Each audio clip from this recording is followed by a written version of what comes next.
Živijo punce! No, kar veliko se je pokazalo zanimanje za moje keratinske podaljške in ker vem, da je raziskovanje o njih lahko kar precej nadležno, sem se odločila, da vam sama ponudim informacije iz prve roke. Sicer sem pred stalnimi podaljškami preizkusila že veliko kliponov in raznih repkov, kot je bil tudi ta, katerega sem pred kratkim preizkusila in ena od vas ste že mislili, da so to pravi podaljški. To je bil tak repek, ki sem ga sama kupila v H&M-u za zgolj tam nekje okoli 10 €. Je pa narejen na tak način, da s tem, ko ti narediš svoj repek, take sponkice zgolj zatakneš za njega in s temi dvemi vrvicami ovijaš okoli in tako dobiš repek. In sicer moram reči, da je to zelo ugodna in zelo dobra rešitev za vse, ki hočete hitro postati dolgolaske. Vendar pa, če ste take kot jaz, to verjetno za vas ne bo dovolj. Sama sem namreč hotela imeti dolge lase tudi, ko jih nimam v repu. In zato sem se odločila za keratinske podaljške. Zakaj prav keratinske? Keratinske zato, ker je že naš las naraven v 90% sestavljen iz keratina. Drugih 10% je zgolj voda, minerali in vitamini.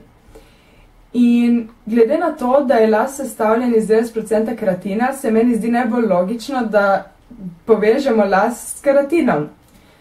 Sama pa sem se odločila za podjetje Markineva oziroma Svet zame na Facebooku, zaradi tega, ker imajo oni nekolikšno drugačno metodo kot druga podjetja.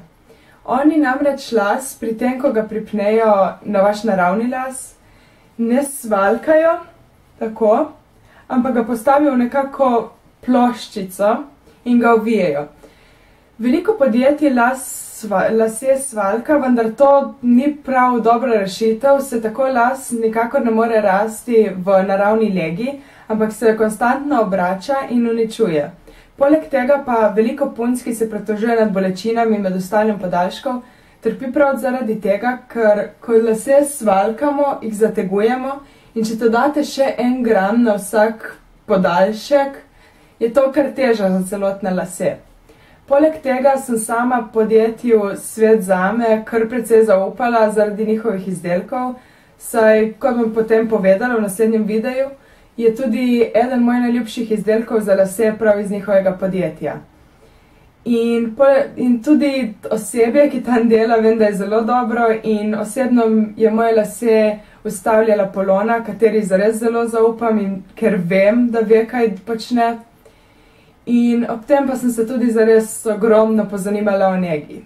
In zato lahko rečem, da bi tudi sama priporočila podaljške tistim puncam, ki se zares zavedajo, da morajo potem, ko vstavijo podaljške, za svoje lase narediti ogromno. Ker se zares njega prične šele potem, ko greste iz salona. Vendar bom o tem govorila v naslednjem posnetku, ko bom povedala vse, kako skrbeti za svoje lase. Poleg tega so podaljški, po mojem mnenju, najboljši za osebe z redkejšimi lasmi, ker instantno pridobite volumen in tako tudi ustvarite nekakšen bolj glamurozen izgled. Keratinske naravne lase priporočam tudi zato, ker so zelo elastični, z njimi lahko delate kar hočete, lahko jih barvate, lahko jih kodrate, likate, skodrate kot jaz sedaj in pač res delate vse, kot da bi bili vaši.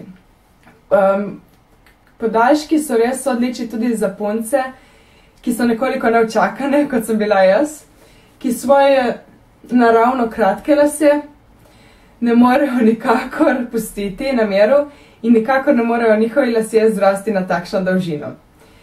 In poleg tega pa so lasje odlični za tiste, ki želite instantno spremembo, saj kot je moč videti pri meni, prihajam iz črnih las na rjave, zdaj sem svetlalasa in konstantno potrebujem neko spremembo. In takšna je zares radikalna in traja celega pol leta, s tem, da, kot sem prej povedala, lahko lase likam, kodram, barvam, obenem pa jih lahko še vedno strižem kot naravne lase in vem, da se ne bojo tako hitro uničili in bojo še vedno dajali nek nov videz. No, to bi bilo za ta video vse. Če vam je všeč tak način člankov, mi kar dajte en všeček. In potem se vidimo v drugem videu, ko bom povedala vse o nekaj podaljškov. Čau, čau!